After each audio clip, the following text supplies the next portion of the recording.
This Shabbat, Parshat Bechukotai, marked the Shloshim, 30 days from the burial of my wife, Betty Weiser, Mariam Bela, Bas Yisrael Mordechai Halevi. I wanted to say over what was spoken about in Shul during Shalosh Seudas. These days of Shiva and Shloshim are unusual because you don't feel you're thinking very clearly.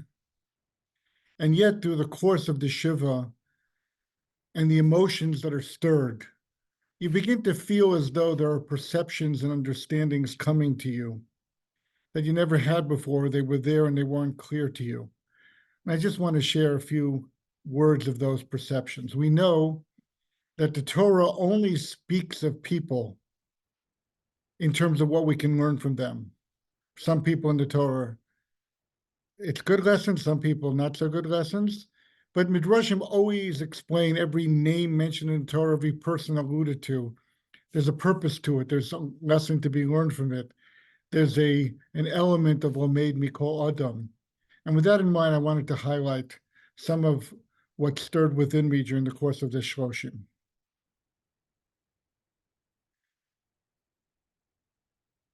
One incident that was sent in, which I was not aware of, and certainly no one else in the family was either, took place here in San Diego with Beth Jacob. And it was relayed from the wife of David Rich that when she was newly married, it was a high holiday, she came into Beth Jacob to join the services. She looked around, she felt very uncomfortable. She just didn't know anyone, there were no familiar faces, she wasn't familiar with the shul. She sat down to try to begin to daven.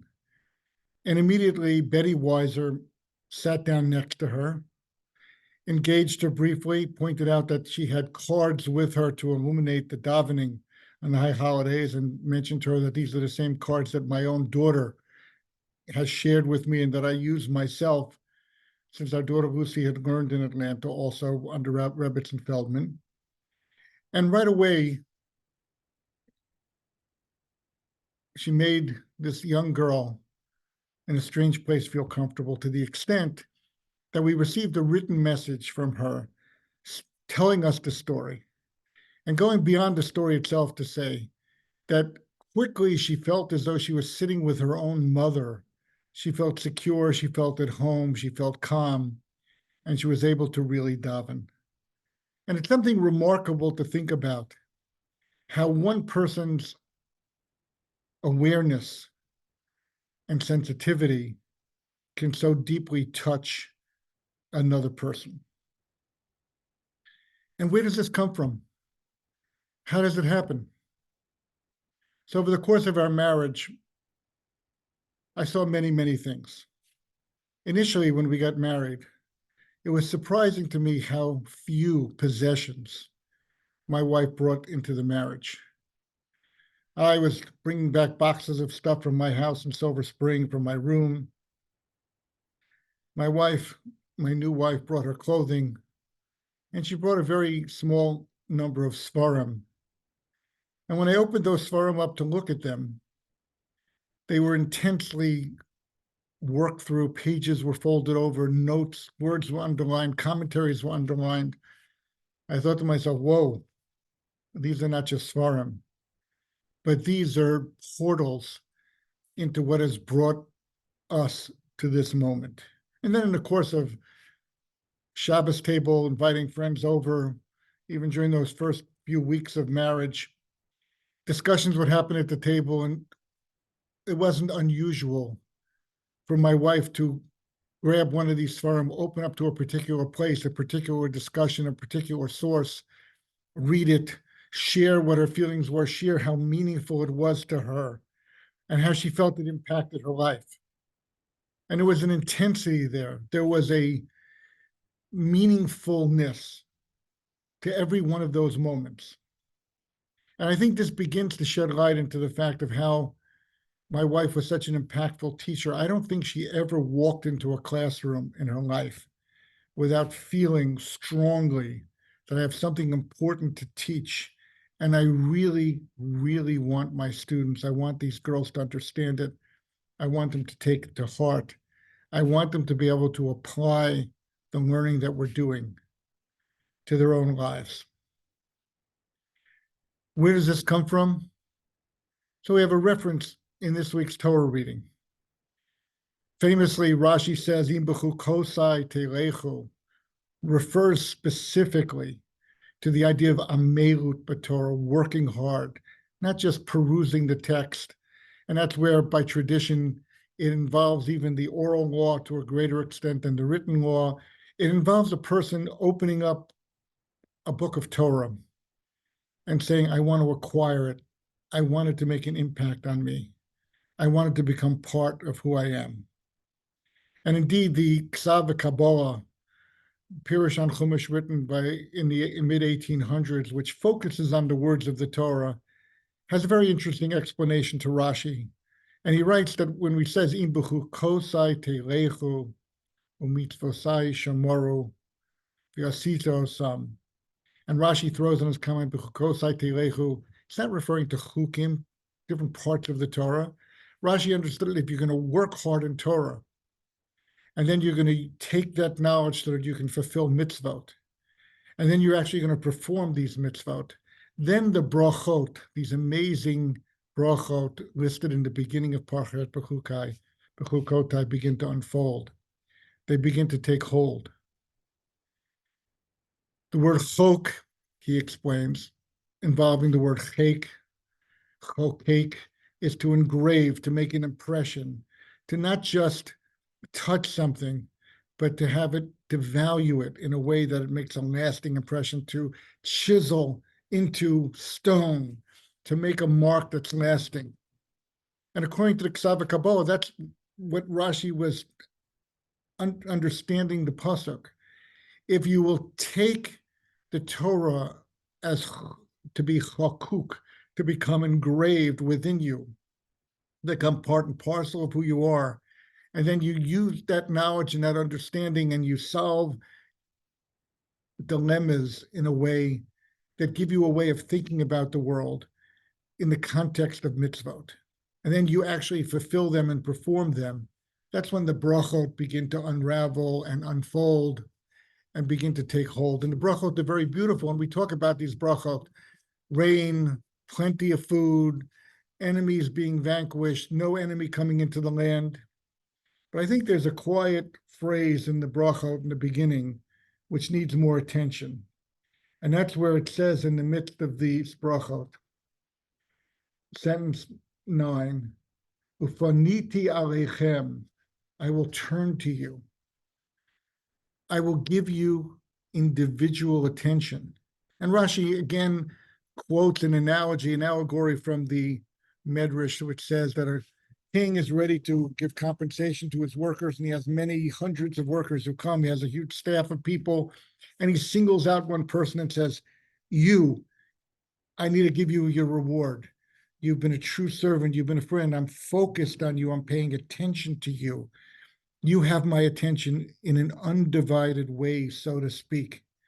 And that's the quality of relationship that these blessings of plenty and physical security and spiritual security, they engender within the person the opportunity to have this kind of a relationship with Hashem. And indeed, in the course of the Shiva, there was more than one student, several students who talked about how they felt that Betty Weiser connected with them as an individual. Some students even said, she was known for highfalutin ideas, sophistication of learning, very complex presentations that stimulated the brightest minds in the classroom. And oftentimes they felt, well, that leaves me out.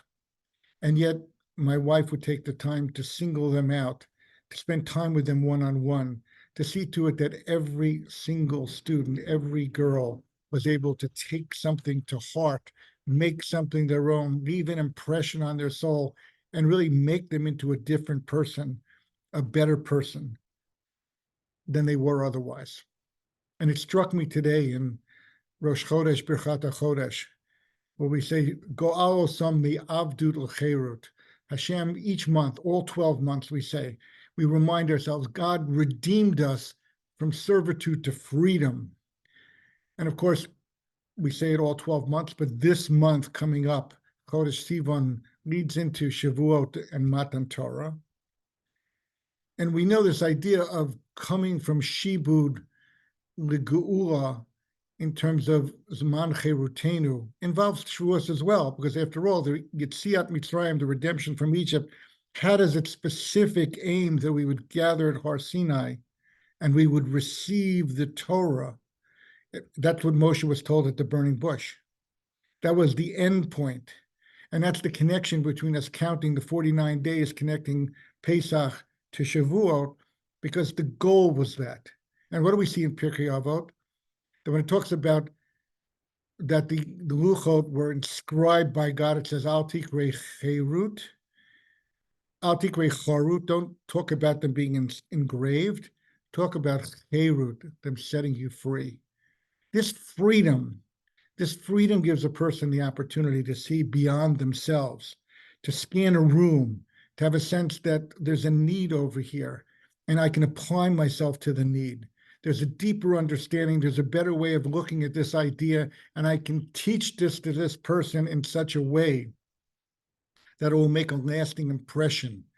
It'll become chakuk, it'll become part of who they are as a person. And that's the zeal and the vigor with which she taught Torah. That's the idea of freedom to me. Freedom is escaping from your individual limitation, to see things in a whole different perspective, to see things in a broader perspective, to see things to the limited extent that human beings can from Hashem's perspective. And hence, in response to a person undertaking this pursuit of Torah and working hard to understanding it, and working hard to teach it, and working hard to inculcate it into everyday life, Hashem does the same thing with us. He turns to the person and gives that person the individual attention. Ufanisi aleichem, I will turn to you. Even if there's dozens of workers and I'm paying each one their due, I'm going to do so with you in your own particular special way. I'm going to connect with you. And when I reflect upon a marriage in general, I would say there are 3 stages to a marriage. The first stage, newly married, you look at the other person through the eyes of what's good for me. Food is good. Person is pleasant to be with. I'm enjoying the time. Your attitude is, this is satisfying for me within my sphere of living. And then as time goes by, months, years, not everybody gets to the second stage even, and certainly fewer get to the third. But the second stage is when a person begins to look at their spouse, husband to wife or wife to husband, and see them as an individual person, different from themselves, and begins to think about that person in their own terms and understand them in their own terms and understand what they bring into a relationship, what they bring into the world, what their unique contribution is. And then ultimately there's a third stage. And I think this is true in relationship between a human being and Hashem also. The third stage is when you grow beyond even that and you begin to think about how you appear through the eyes of the other. And this, of course, opens up a whole vista, a whole new world, an opportunity to really do kindness, an opportunity to really draw close, because there's awareness of the spouse as an individual person, and there's a growing awareness of the way in which your spouse sees you and sees the world. And once you tune into that, as you begin to tune in that, it's a never-ending unfolding process, but it gives you an immense opportunity to draw close. It gives you an opportunity to understand how the extent that your relationship can be meaningful to the other and how you can really give to another. And of course, that happens, if it happens mutually, as it happens mutually between both members, both parties to the marriage, both spouses, it opens up a whole world of freedom, an opportunity of perspective taking, where a person can see the world with such full eyes, where a person becomes tuned into the needs of others, where I'm teaching an idea not because it makes me look smart or even because I think it's important, but even to the extent that I can see how this idea will really help you become a better person, become someone else. This is what it means that only through involvement in Torah study, in Bechukotai telechu, by digging in, by seeking to understand, by working to bring home the lessons of the Torah first to yourself, then to convey it to others, and then ultimately to adopt this perspective and be able to contribute to the world on this rarefied level, where you can walk into a shul which has hundreds of people davening, and you can see clearly the need of another, and you can sit down with that person, and you can connect with that person, even to the extent that the person could write so many years later, I felt like I was sitting with my mother. I felt at peace. I felt at home.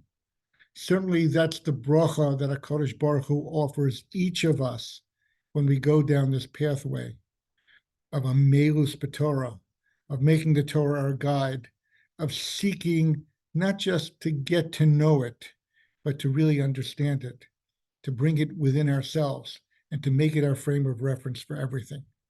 And I think this is an immense opportunity for each of us to look at the life of Betty Weiser, of Mariam Bela Bas, Yisrael Mordechai Halevi, and really grow from thinking about it. Tehi Zichrona Livracha.